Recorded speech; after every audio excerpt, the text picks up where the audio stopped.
आए उसे स्वीकार करें। अपने वचनों या दृष्टि से किसी को दुख ना पहुंचाएं। यही सच्ची भक्ति है, ज्ञान है और सच्ची प्रार्थना। सब में इस तत्वानुसार जीने योग्य मानसिकता हो। ये प्रार्थना सबको लाभ देगी। भावी जीवन में वे ईश कृपा से अच्छे आदर्श बने, ऐसी प्रार्थना।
क्रोध एक ऐसी भावना है जिसके विषैले रसायनों से हमारे शरीर की नसें, खून आदि सब विषाक्त हो जाते हैं।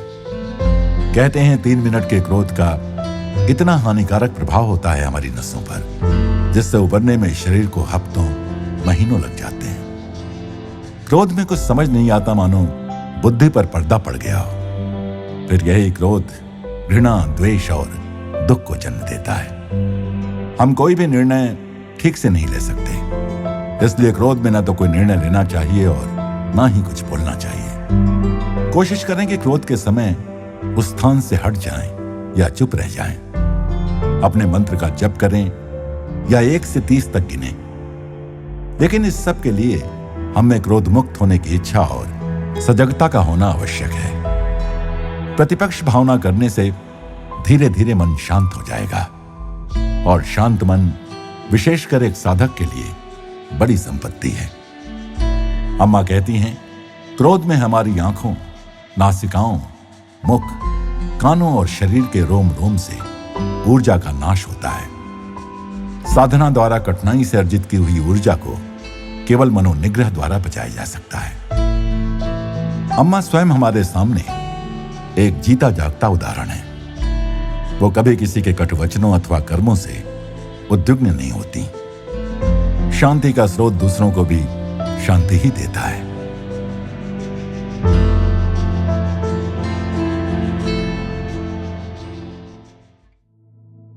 प्रेम स्वरूपी, आत्म स्वरूपी सभी को नमस्कार। ഇപ്പൊ വ്രതമെടുത്തിട്ട് വന്ന് മറ്റുള്ളവരെ പറ്റി അസൂയ പറയാ, കുശുമ്പ് പറയാ, ആ കുടുംബത്തെ തല്ലിക്ക്, ഇതൊക്കെ ഒരു ഗുണവും കൃപ കിട്ടാൻ പോകുന്നില്ല ഈശ്വരനെ. അതല്ല, ആ തത്വം അനുസരിച്ച് നമ്മൾ ജീവിക്കാൻ കൂടെ പഠിക്കുമ്പോഴേ നമുക്ക് ആ പ്രാർത്ഥനയുടെ ഗുണം വരത്തുള്ളൂ. इच्छाएं तो सबकी होती हैं, ये चाहिए वो चाहिए, ऐसा बनना है वो करना है। एक ग्रुप रेस्टोरेंट में गया, 5-6 लोग एक टेबल पर बैठे। एक ने कुछ ऑर्डर किया, दूसरे ने कुछ और ऑर्डर किया। आने के बाद सब एक दूसरे की प्लेट देखकर सोचने लगे, मैं भी यही मंगवा लेता। इस चक्कर में कोई अपने ऑर्डर का मजा नहीं ले पाया। जिसने जो ऑर्डर किया वो सामने आ गया। सबने अपना मनपसंद ऑर्डर किया था, पर दूसरों के ऑर्डर देखकर सबको दूसरे व्यंजनों की इच्छा हुई। अब ना तो उन्हें अपना व्यंजन स्वादिष्ट लगा, ना ही दूसरे का आनंद ले पाए। मन का स्वभाव है दूसरे की चीज पर नजर रखना। ऐसे ये सदा दुख की सृष्टि करता है। हमारा मन जब जो करना चाहिए न करके वो आलसी पड़ा रहता है। मन को वश में लाने और मनोबल बढ़ाने का सबसे शक्तिशाली साधन है व्रत। दिन भर काम करके विश्राम करने पर शरीर शिथिल हो जाता है। यदि हम हफ्ते में एक दिन व्रत रखें, उपवास रखें और नारियल पानी या जूस लें, भारी खाना न खाएं, तो हमारे भीतरी अवयवों, आंतों आदि को विश्राम मिलता है। इससे स्ट्रेन कम पड़ता है। कंटिन्यूसली मिक्सी चलेगी तो जल जाएगी। यदि हम बैलून में ज्यादा हवा भर दें तो फट जाएगा। कभी कभार यदि हम पिज्जा वगैरह खाएं तो नुकसान नहीं करेगा, रोज खाएंगे तो नुकसान करेगा। रात को भारी भोजन पचाने में आंतों को ज्यादा मेहनत करनी पड़ती है। एक सीमा से अधिक भार ये ले नहीं पाती। बस में यात्रियों की संख्या नियत है, ज्यादा हुए तो टायर बस्ट या फिर एक्सीडेंट। इंजन के अनुसार बॉडी बनी है, सीमित लोड ले सकती है, अधिक हुआ तो खराब हो जाएगी। मान लो हम घूमने निकले, रास्ते में जो दिखाई दिया उसे लादते गए तो कार बंद पड़ जाएगी। तो आंतों के विश्राम के लिए उपवास उत्तम है। साथ ही व्रत उपवास में हमें अधिक जप द्वारा मन को तमोगुण से दूर रखना चाहिए, ताकि मन और शरीर दोनों को लाभ हो। तत्व समझकर उपवास करना चाहिए। ज्ञान होगा तो दिन भर जप करेंगे, मौन रखेंगे और घुटने दर्द करें तो चलते फिरते जप करेंगे। चिंतन मनन करें, आध्यात्मिक या धार्मिक पुस्तकें पढ़कर उनकी शिक्षाएं समझें। व्रत उपवास के साथ साथ यदि हम निंदा चुगली भी करते रहें तो दूसरों के साथ मतभेद तो होगा और उपवास से होने वाला लाभ भी नष्ट हो जाएगा और ईश कृपा तो आएगी नहीं। गंदे बर्तन में दूध डालने या स्नान के बाद हाथी के धूल धूसरित होने जैसा।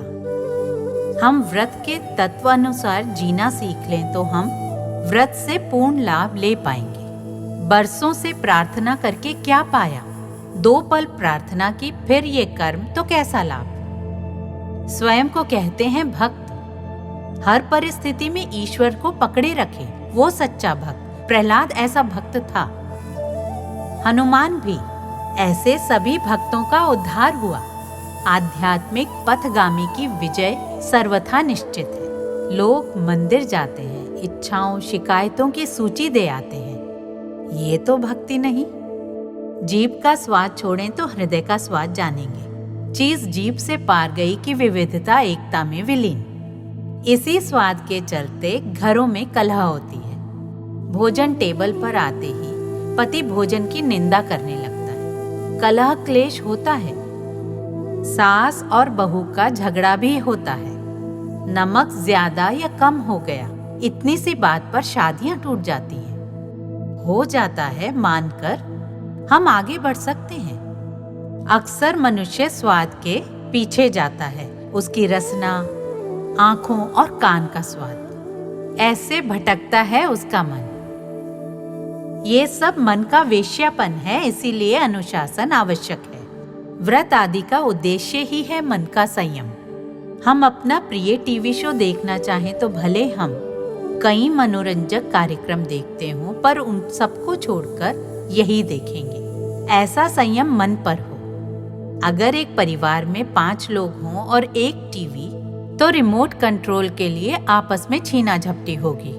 पति पत्नी से छीनेगा क्योंकि न्यूज देखनी है, पत्नी को सीरियल, बेटे को क्रिकेट, छोटे बच्चे को कार्टून देखना है। सब में झगड़ा होता है, कोई अपनी पसंद नहीं देख पाता।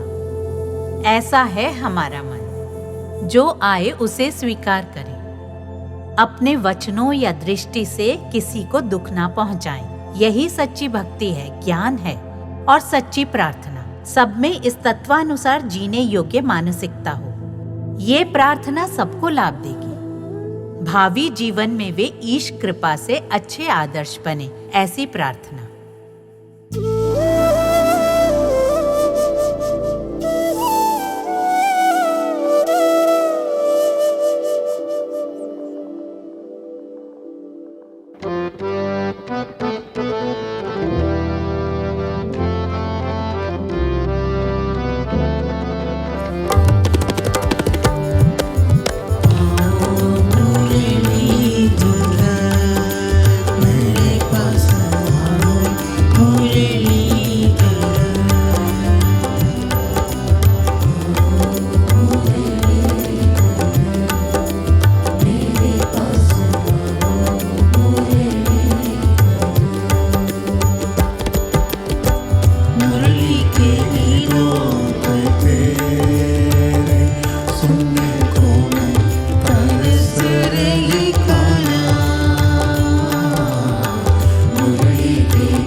पफिंग बिली स्ट्रीट रेल ऑस्ट्रेलिया की विशेषता है। मेलबर्न ने पुराने रेल परिवहन की यादें संजो कर रखने के लिए भाप से चलने वाले इंजनों को सुरक्षित रखा है। ये गाड़ियां 20वीं शताब्दी के आरंभ में बनी थी। ये तंग पटरियों पर चलने वाली गाड़ियां हैं जिनमें बहुत थोड़े डिब्बे थे और ये बहुत शोर और धुआं देती थी। इस आधुनिकता के समय में भी उन बीते दिनों की यादों को पुनर्जीवित कर देती हैं ये गाड़ियां। आजकल की पीढ़ी को इन गाड़ियों को देखने और थोड़ी दूर तक उनमें बैठकर जाने में बड़ा मजा आता है। 5 वर्ष से अधिक आयु वाले बच्चे ही इनमें यात्रा कर सकते हैं। पफिंग बिली में यात्रा का आनंद लेने वाले यात्रियों की संख्या इस तथ्य की पुष्टि करती है।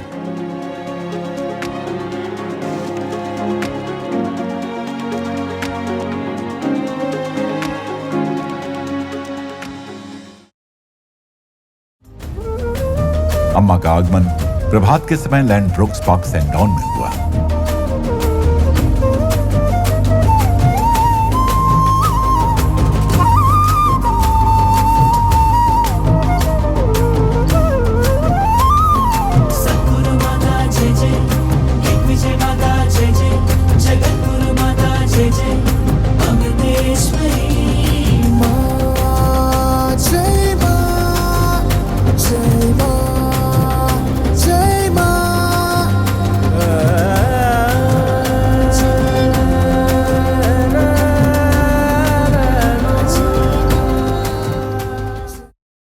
आज रिट्रीट का दिन था। अम्मा ने सबका मां ओम ध्यान में मार्गदर्शन किया। अम्मा के जीवन का एकमात्र उद्देश्य भवसागर में डूबते बच्चों को सहारा देना और इससे बाहर निकालना है।